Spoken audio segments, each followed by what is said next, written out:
Well, the Hens are back in town this week, and Matt Melzak is back with us to discuss the Toledo Mud Hens. Matt, thanks for coming in. Always a pleasure, Mark.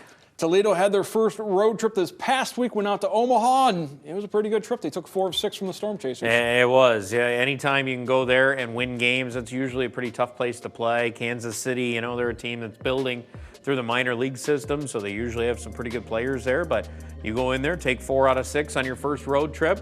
I think anytime you win a series, it's a great thing, and that's the case for Toledo.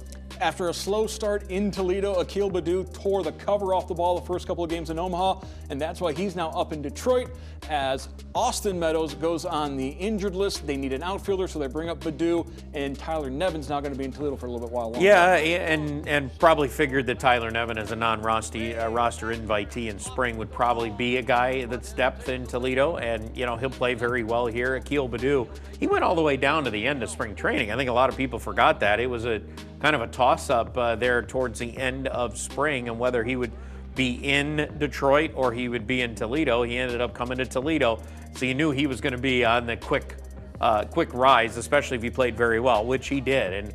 And he's hit. He's gotten in the lineup this weekend. Did a few things for Detroit over the weekend. So he's a guy who's so talented and still so young. Yeah. You could just see him at some point, and hopefully for the Tigers and their fans that it takes off for him soon. And with those bright orange cleats he was wearing on opening day, you knew he was going to be in Detroit sooner or later, as the Hens are now home this week. 6 games against Louisville beginning on Tuesday.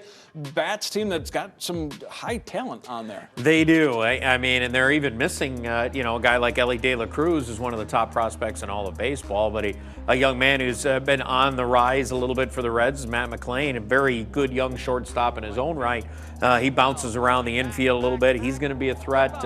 It looks like on paper a very young Louisville team, and we'll see how it goes when these two get together again. And looking at the forecast, it's supposed to be gorgeous all week long, and we've got 6:30 starts for the first couple of games of this series, so a great chance to get out there and get home a little bit at an earlier time. Yeah, absolutely. Of course, we're still in April, so yes, the earlier starts, not quite to the 7 o'clock starts yet.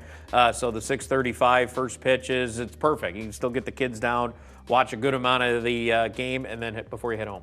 All right, and if you can't get down to Fifth Third Field, of course, you can watch those games live right here on BCSN. Matt, thank you very much. Thank you, Mark.